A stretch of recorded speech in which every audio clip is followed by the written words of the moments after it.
Hello everyone, my name is Zepeda. I'm a master's student here at UND, studying composition. I'm also a graduate researcher for this.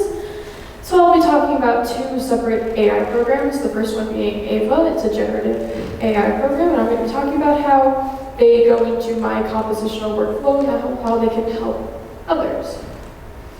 So AIVA is generative AI, but instead of being prompt-based, it has, you work with parameters. So the parameters control every aspect of the generation process, so I'll show you a bit of that. The one I'll be focusing on is the style generation. So with the style generation, you can select a mood, and that sets a template for it, and then you also add layers. So obviously here it has maximum layers, melody, chords, bass, percussion, extra, and ornaments. So once you add those layers, you can then go in and select the harmonic pacing of it and the rhythmic ideas in it. And then there's also more settings for the dynamic range, the tempo, the development, all that stuff. So here's what I did for one of mine. As you can see here, I have the dynamic range. I wanted it to be quieter, I wanted it to be slower, have a song, the song 1 development, which is a specific development of the piece. And then I added a melody and the harmony. So the melody, I had funk harmonics, and so that has a very specific style towards it.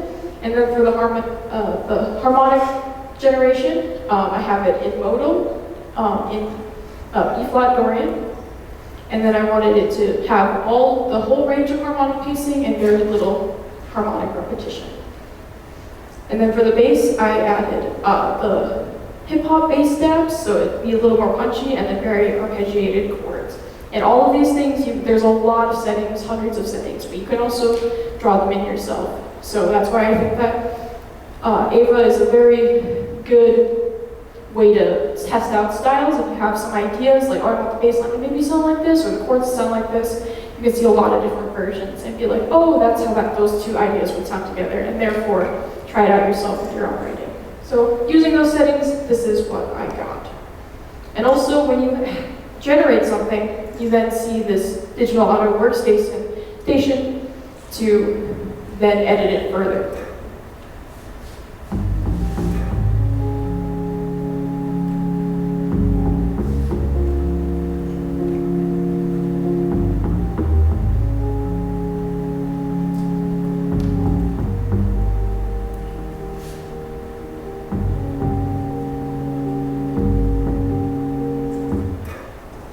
So that was AIVA. So the next one I'm going to be talking about is Synthesizer V. Now, as a composer, I typically use MuseScore. I don't have a lot of money, so I'm going to use the free version of what I can.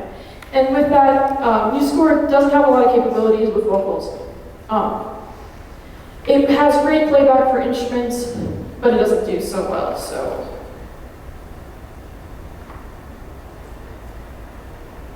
yeah, this is MuseScore, and I wrote this piece last year, and so here's what I work with currently.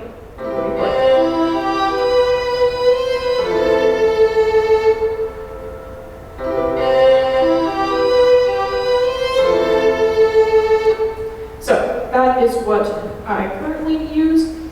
I use MuseScore, but then we have Synthesizer V, which is a vocal production program. It creates AI voices either from input directly into the program or from MIDI. So what I did is I downloaded the MIDI of that and I put it into this and I made it sing for me.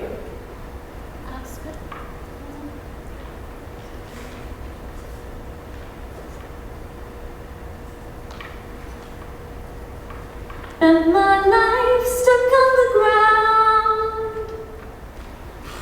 I knew I was meant for something great. So that is the same song, but now I hear a voice. Obviously, that's a lot easier to work with. Now I actually know what it sounds like. And I'm not a singer myself, and I don't always have a singer to work with, so that will help me with my compositional process. Now to go more into Synth V, I'm going to pass it off to Lucy.